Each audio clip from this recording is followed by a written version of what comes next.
We start off tonight's regional news with some sad news coming out of Barbados. A mother and son are the island's latest murder victims after a double homicide at Ricey St. Phillips on Sunday. According to reports, gunshots were heard in the area around 8 p.m. When police arrived on the scene, the bodies of a 30-year-old male and a 50-year-old female were discovered. Police have identified the victims as 52-year-old Betty Myers and her 32-year-old son Jamal Myers of the same address. Lawmen had cordoned off the immediate scene and restricted movement of vehicular traffic along Ricey's main road. Investigators said they received a phone call sometime around 8 p.m. at their operations control of a report of two masked men around the residence of Ricey St. Philip. A police unit responded, and on their arrival they discovered the body of a female motionless at the front door. A further search was made of the area, and the body of a male was discovered just outside of the said residence. This latest incident brings the total number of murders to 18 for the year. In some entertainment news now, out of Jamaica, Buju Banton's Long Walk to Freedom concert, one of the biggest music events in Jamaica's history, was held Saturday night at Kingston's National Stadium, marking the reggae icon's return to the stage after an 8-year absence. Banton didn't willingly take a break from performing. He had been incarcerated in federal prison following a conviction on cocaine trafficking charges. Buju Banton returned to the stage in a moment fit for the ages. The Jamaican Observer reported that traffic blocked roads leading to the National Stadium as thousands eagerly made their way to the highly anticipated Long Walk to Freedom concert. Shuffle buses took patrons from roads leading to the venue to its gate. And Buju Banton wasted no time in delivering the long-awaited performance. Prancing across the stage, he thrilled fans with his powerful vocals. Songs such as Not an Easy Road, Hills and Valleys, and Destiny had members of the audience in tears as the singer enticed their ears and hearts.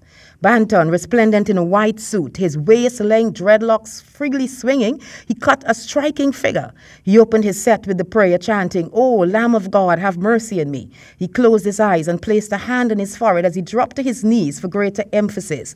Fans screamed and tried to capture the moment on their phones.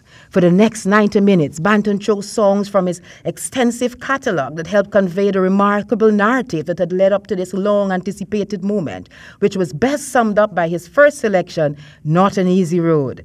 Banton's vigor was impressive throughout as he bounced, jumped, danced, and kicked, working the stage as if he had never been away from it. Buju Banton did a near 10-year stretch in the U.S. prison on drug-related charges. He was deported to Jamaica on December 7, 2018. More than 32,000 people showed up at the concert, the Jamaican Observer reported. The night culminated in fireworks, as Buju Banton said, "We love you," to his fans and well-wishers. And finally, a woman who was set on fire during a cesarean section at the San Fernando General Hospital has won her medical negligence lawsuit against the Southwestern Regional Health Authority.